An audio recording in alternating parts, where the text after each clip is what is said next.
Do you like adventure and mystery? Well, I know I do. Hi, I'm Lauren, and today we're traveling to the Nazca Desert in Peru, where an ancient civilization called the Nazca once created mind-boggling and enormous artworks in the desert. But hold on to your hats, because this adventure is like no other. It involves giant hummingbirds, mysterious lines, and an ancient puzzle just waiting to be solved. Picture this. A long time ago, from about 100 to 800, the Nazca civilization flourished in the Nazca Desert of Peru's south coast. The Nazca were not a unified people, but rather dispersed into different independent populations that interacted with one another. They created wonderfully colorful pottery and giant earthworks, and they favored subjects showing the natural world. But what's an earthwork, you ask? Well, it's like using the ground as a giant canvas. Now here's where it gets wild. In the vast, dry desert, the Nazca people created massive geoglyphs, also known as the Nasca Lines.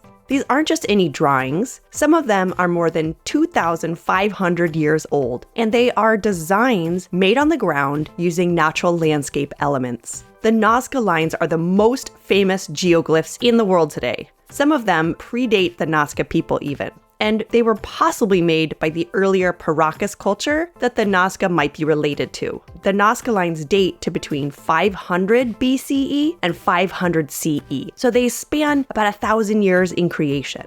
These monumental geoglyphs are made on hillsides and the flat desert floor. More than 350 have been found so far, and they show an impressive range of forms with lots of animals, so I love them. Some of the most well-known are a hummingbird, there's also a condor, a monkey, a whale, a spider, pelican, a lizard, a dog, and even a snail. There's also a human-like figure, sometimes called the giant, as well as a pair of hands, a flower, and also a tree. So there's this incredible range of images. Let's zoom in on one of their greatest geoglyphs. That is the hummingbird. It's not your regular sized hummingbird. It's over 300 feet long. That's one big bird. That's like having a bird as big as a roller coaster. You can't even see these geoglyphs when you're on the ground. You have to climb up high or take to the skies in a tiny plane to get the best view. Talk about a real high-flying adventure. The hummingbird is shown from above with its long characteristic beak and outstretched wings, as if we're flying above it. Seeing it from this perspective is something called a bird's eye view. But wait, why did they even make these lines? Who are they for?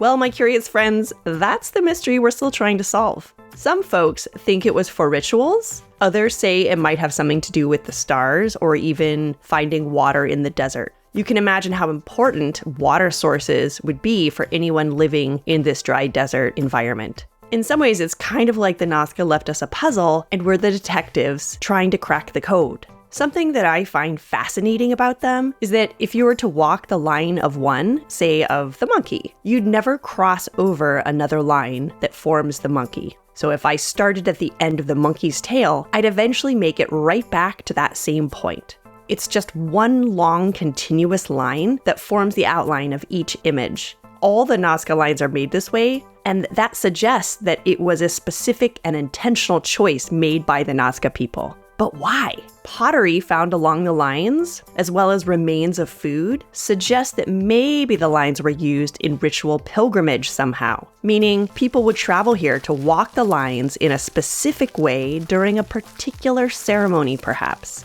It's been estimated that if you walk the lines, it's about 800 miles. Now let's talk about how they made these mind-blowing creations. It seems they used string and stakes to help mark them out. They would have required a lot of people to make them.